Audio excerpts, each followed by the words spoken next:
मतलब इस भंडारे की अगर एक देखा जाए कोई तुलना या उसकी कंपैरिजन, तो मैं समझता हूँ कि ये कंपैरिजन में अगले सब फेल हो जाएंगे। क्या गुरु जी की कृपा है, क्या ईश्वर की कृपा है कि आज हम देख रहे हैं हमारे बीच में कहाँ कहाँ से लोग आए हैं। अच्छा क्या गुरु जी की कृपा है, क्या ईश्वर की कृपा है कि आज हम देख रहे हैं हमारे बीच में कहाँ कहाँ से लोग आए हैं। अच्छा इंसान के बस की बात नहीं है कि वो इस भंडारे को संभाल पाए। कोई अलौकिक शक्ति होती है जो हम लोगों को तो माध्यम बना देती है, लेकिन वो पीछे से उसकी कृपा दृष्टि, दया दृष्टि और उनकी छत्र छाया में यह कार्यक्रम होता है और होते ही रहेंगे। इसमें हुआ कि जो कुछ करें सो हर करें, और हुए कबीर कबीर। कबीर साहब के नाम से भंडारा लोगों ने चर्चा में डाल दिया था और कबीर साहब को पता नहीं था। चलिए दर्शकों, हम आपको दिखा रहे हैं संत रामपाल जी महाराज जी के यहाँ पहुंचने के बाद तमाम सोशल मीडिया के माध्यम से ये बताया जाता है कि वहाँ निःशुल्क भंडारा चल रहा है। तो आज हम ये भी जानेंगे कि आखिरकार ये निःशुल्क है या शुल्क है, और कैसे कैसे लोग आते हैं, कौन कौन से लोग हैं जो कि यहाँ आते हैं, और वो ये बता रहे हैं कि क्या वाकई में यहाँ किसी प्रकार का कोई चार्ज लिया जाता है, ये भी जानेंगे। ये बता रहे हैं कि हम यहाँ के नहीं, कहाँ के रहने वाले हैं आप? भाई साहब, हम राही, ग्राम राही, जिला रायबरेली के रहने वाले हैं। अच्छा, पहली बार आ रहे हैं, किसकी पहली बार? जी सर, पहली बार आए। हमारा नाम प्रेमचंद मोदनवाल जी। सर ये बताएं कि जो यहाँ घर से आने तक का यहाँ का कैसा सफर है? अरे बहुत बढ़िया सफर था, और यहाँ आने के बाद भी हमने देखा कि बहुत अच्छा लग रहा है भाई। कार्यक्रम बहुत आनंद और उत्साहवर्धक था। कार्यक्रम तो आप जी आप संत रामपाल जी महाराज के शिष्य हैं?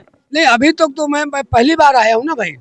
तो अब ये है कि तो ये कह रहे हैं कि भंडारे में आप? जी, आज भंडारे में हम आए हैं।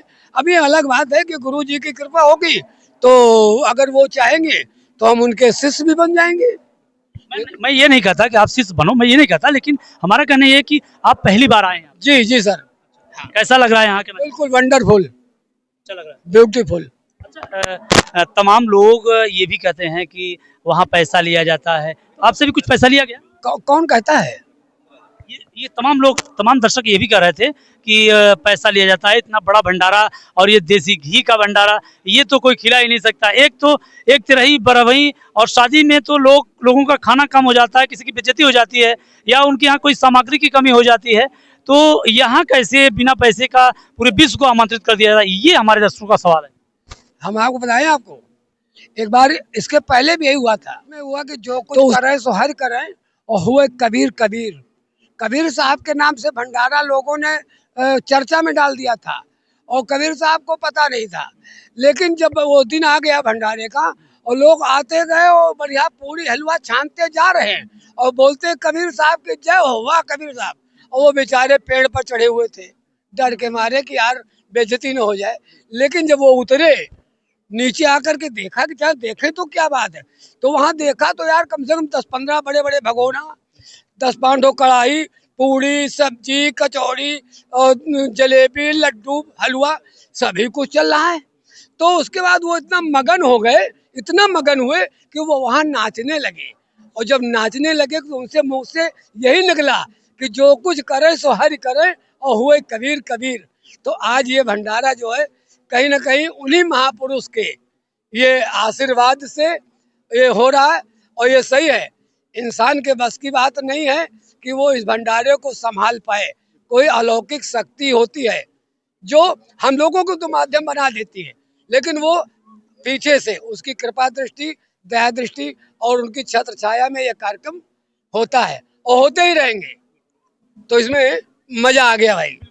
ये भी कह लें कि कहीं ना कहीं भगवान की दया और भगवान की कृपा तो होती ही है, और तमाम लोग भाई कहीं ना कहीं बहुत बड़े बड़े भी भंडारे होते हैं, तो वहाँ जो है इस प्रकार का भी दृश्य आपको कभी देखने को मिला? नहीं, ऐसा तो नहीं देखने को मिला।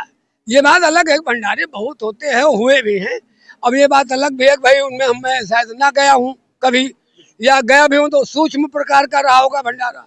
लेकिन यहाँ आने के बाद ये लग रहा कि यार क्या गुरु जी की कृपा है, क्या ईश्वर की कृपा है कि आज हम देख रहे हैं हमारे बीच में कहाँ कहाँ से लोग आए हैं। अच्छा, एक सर ये भी कह लें तो ठीक रहेगा कि यहाँ ऊपर फ्लैक्स में लिखा था दिव्य भंडारा, तो ये कह लें कि दिव्य है, ये एक अलग ही है, मतलब सबसे ये दिव्य है, अलौकिक है।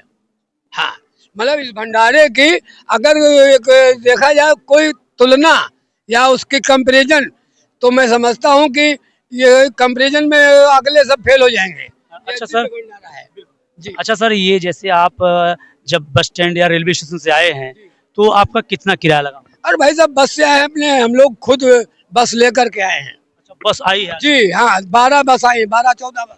12 बस आई हैं? जी, 12 बस लेके आए हैं? 12 बस आई है। ये सबसे बड़ा सवाल है। और उसमें सब बिल्कुल खचाखच बस भरी थी। एक बस में कम से कम आप मान लीजिए कि 100 आदमी से कम न रहा होगा जी। बच्चे अच्छा, ये भावनाएं कहाँ से उठी कि हम संत जी के भंडारे में चलें, या आपको भी किसी के चिट्ठी के माध्यम से जानकारी मिली या सोशल मीडिया के माध्यम, कैसे जानकारी मिली आपको? ऐसा है ना, ये होता क्या है कि जैसे अब कार्यक्रम होते रहते हैं बीच बीच में, तो कुछ ना कुछ सूचनाएं आदान प्रदान आपस में हुआ करती है। तो हमसे भी बात आई कि यार पप्पू भाई आपको भी चलना है। और देखो ये हम क्या बताए कि हम दुर्भाग्यशाली हैं कि सौभाग्यशाली हैं। हमने कल जो है अर्जेंट बिल्कुल ऑल टाइम मैंने मना कर दिया कि भैया हम शायद नहीं पहुंच पाएंगे, हमने कैंसिल कर दिया। लेकिन देखो क्या बताए, ये गुरु जी की कृपा कि 10 मिनट भी नहीं बीता कि हम यार फिर तैयार हो गए। और ये हम तो अपने को यही मानते हैं कि भाई हम जैसा सौभाग्यशाली, और लगभग सभी लोग सौभाग्यशाली हैं कि जो गुरु जी के इस कार्यक्रम में आए और आकर के अपनी सहभागिता सुनिश्चित करी। और एक कंसेप्ट और क्लियर करना पड़ेगा आपको। दर्शक हमारे ये भी जानना चाहते हैं कि आपसे कितना पैसा यहाँ खाने खाने के बाद लिया गया, या टोकन का पैसा लिया गया? कौन सा पैसा, किस चीज का पैसा? अरे भैया, अरे यार, मतलब ये समझो आप कि भोजन, पानी, दवा, लैट्रिन बाथरूम, नहाना धोना, सब कुछ यहाँ एक पैसा किसी प्रकार में व्यय नहीं हुआ हम लोगों का, आप समझ लीजिए। और ना किसी ने मांगा, ना टोकन दिया। अब ये ईश्वर की कृपा है और गुरु जी की महानता है भाई। बाकी बताया ना कि इंसान के बस का नहीं है ये सब कराना। हाँ, इंसान के बस का नहीं है। इंसान तो माध्यम बनेगा, लेकिन पीछे से छत्र छाया गुरु जी की होगी। उन्हीं के अनुकंपा से, उन्हीं के आशीर्वाद से ये कार्यक्रम होते थे, होंगे और होते रहेंगे।